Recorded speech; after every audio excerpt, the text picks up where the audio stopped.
Welcome back to College Conversations. I'm Dr. Fedor, and I help you navigate college. Please remember to hit subscribe, like, and share this video with other students who might find it helpful. I have many students email me and asking me if they should go to graduate school immediately following undergraduate school or not. What are some of the considerations? They don't know what to do. So this is a big decision and a big deal.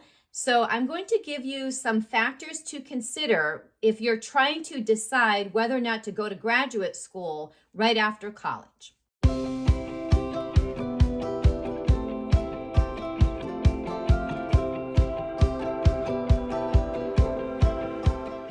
Factor number one, on the plus side, you're already in the mode of going to college. You're already used to studying. It's already part of your daily routine. So some students find it easier to just keep on going. Don't let themselves get out of the habit of going to school. And then they think that it'll be harder for them to get back in the habit of going to school. So for some students, they know that if they don't go now, they'll never go back.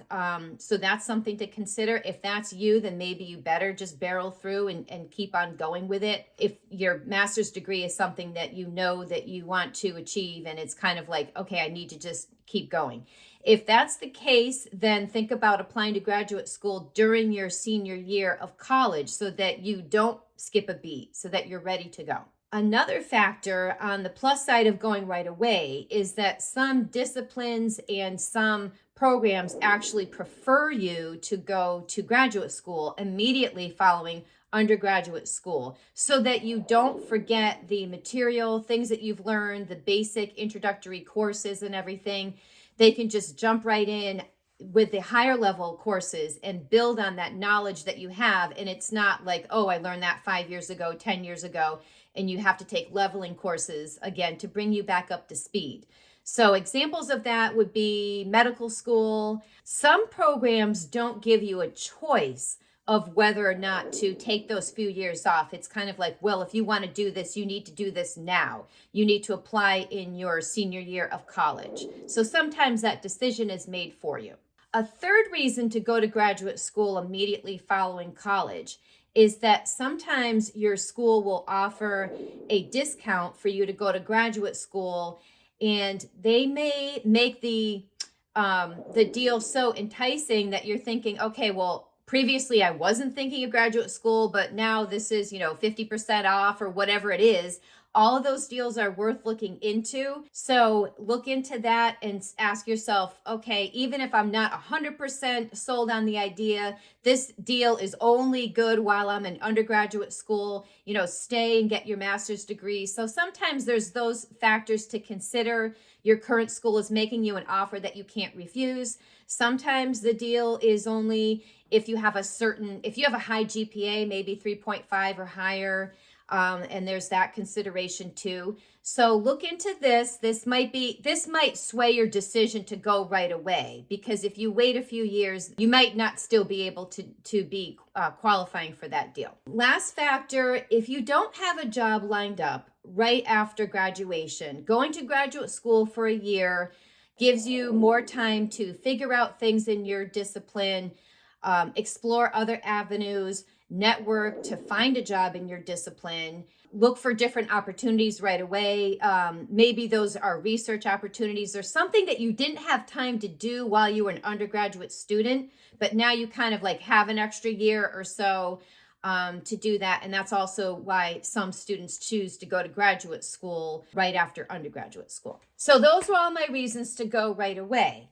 I now have an equal number of reasons for you to wait to go to graduate school. And again, sometimes, it's whatever makes sense for the individual, but these are some things that hopefully I'm giving you some things to think about. So here are some reasons to wait. Some students really need a break from college and from studying, and they know that if they were to go to, a fifth year of college, basically, another year of graduate school or 2 more years, that they wouldn't do very well academically. They're already burnt out. They know that. They know themselves, and the best idea for them is to graduate, find a job, take a break from college for a while, and then figure things out. First reason is you're just too burnt out to continue. The second reason is some students really need and want to work full time first to figure out their career path and if graduate school even makes sense for their career path. And for a lot of people, it doesn't. Or maybe it's 10 years from now, but you need to first start working and get some years of working under your belt, figure things out, figure out where you want to go for a career path first.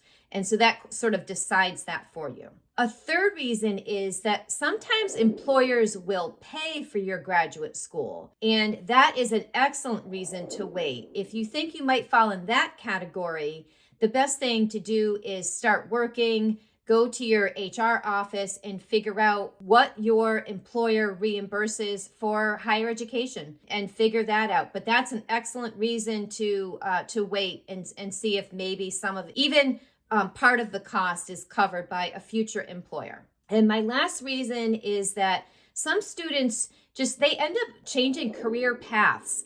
And they end up going from, one career path to another. And then the new career path requires them to get a master's degree, like maybe special education teaching or something. And then all of a sudden, graduate school is on the table, whereas it wasn't before. And then that becomes sort of their choice, and they end up going. If you are thinking of going to graduate school, you will need to take the GRE, which is the graduate record examination, or for business school, the GMAT, the Graduate Management Admissions Test. If you're thinking of doing that, I strongly encourage you to do a test prep. You don't want to walk into a standardized test that's 3.5 to 4 hours long, cold. You just don't want to do it. So I recommend you to use a test prep. You can find one on studydotcom. Feel free to use my coupon code, which is collegeconversations. That will get you 30% off the first 3 months. I recommend you spend at least 3 months studying for a standardized test, especially if it's been a while. You want to review some math concepts that will be in the quantitative analysis section of the GRE, or if math isn't your strong suit, or you just want to brush up on those subjects. Part of the getting a good score on the standardized test is just having that test taking strategy down. And that's something that study.com can help you to do, because they have practice tests from as late as 2022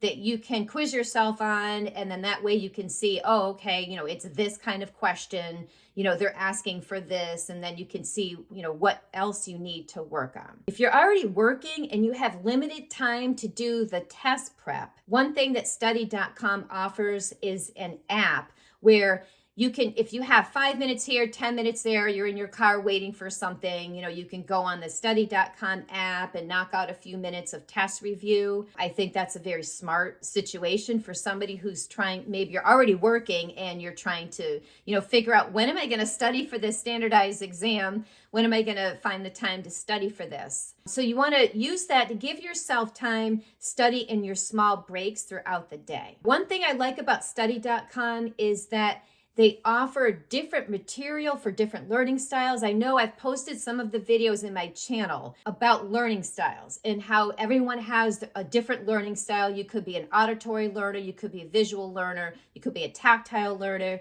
And study.com offers different types of material based on what type of learner you are, which is smart. And then that way you can give yourself the best way to review the material. So that's the answer to the question, should you go to graduate school right after college or not? I hope I've given you some thoughts to consider. Please check out my Udemy course, College 101, How College Works, for more in-depth help on how to navigate college. Remember to use my coupon code collegeconversations on study.com to get 30% off. Please send me an email. Let me know how you're doing. If you have any other questions about graduate school or undergraduate school, please let me know. I'm here to help you, and remember to keep learning.